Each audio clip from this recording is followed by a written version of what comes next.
രാധേ കൃഷ്ണ. ഇന്നത്തെ നിങ്ങളുടെ universal message എന്താണെന്ന് നോക്കാം. ഇന്ന് നിങ്ങൾക്ക് ലഭിച്ചിരിക്കുന്നത് 8 ഓഫ് സോർട്സ് എന്ന മൈനർ ആർക്കാന കാർഡാണ്.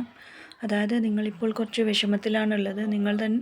അത് നിങ്ങൾ തന്നെ സ്വയം ചിന്തിച്ച് ആലോചിച്ച് കൂട്ടിയ കുറേ വിഷമങ്ങളിൽ പെട്ടിരിക്കുകയാണ് നിങ്ങൾ.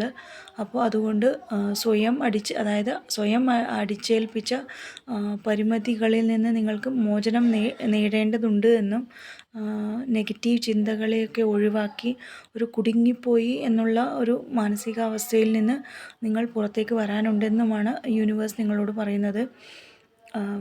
അപ്പോൾ എന്ത് ഗൈഡൻസാണ് നിങ്ങൾക്ക് കൊടുക്കേണ്ടതെന്ന് ചോദിച്ചപ്പോൾ യൂണിവേഴ്സ് തന്നിരിക്കുന്നത് ഹെർമിറ്റ് എന്ന കാർഡാണ്.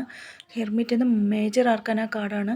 അതായത് നിങ്ങളുടെ ജീവിതത്തെ സ്വയം വിലയിരുത്താനും അങ്ങനെ വിലയിരുത്തി സ്വന്തം മനസ്സിൻ്റെ ഉൾവിളികളെ ഉൾക്കൊണ്ട് മുന്നോട്ട് പോകാനും ധ്യാനത്തിലൂടെയും സ്വന്തം സത്വത്തെ തിരിച്ചറിഞ്ഞ്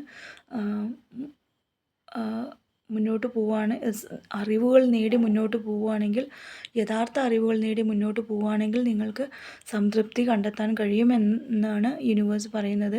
ഇതിൽ എന്ത് ആക്ഷനാണ് നിങ്ങൾ എടുക്കേണ്ടതെന്ന് ചോദിച്ചപ്പോൾ വന്നത് ദ സൺ എന്ന മേജർ ആർക്കാന കാർഡാണ്. അതായത് നിങ്ങൾ ഏത് മേഖലയിലാണെങ്കിലും വളരെ പ്രതീക്ഷയോടെയും ശുഭാപ്തി വിശ്വാസത്തോടെയും മുന്നോട്ട് പോകാനും നിങ്ങൾക്ക് എല്ലാ മേഖലയിലും വിജയം കണ്ടെത്താൻ യൂണിവേഴ്സ് നിങ്ങളുടെ കൂടെ ഉണ്ടാകുമെന്നും ആണ് ഈ കാർഡ് പറയുന്നത്. Thank you.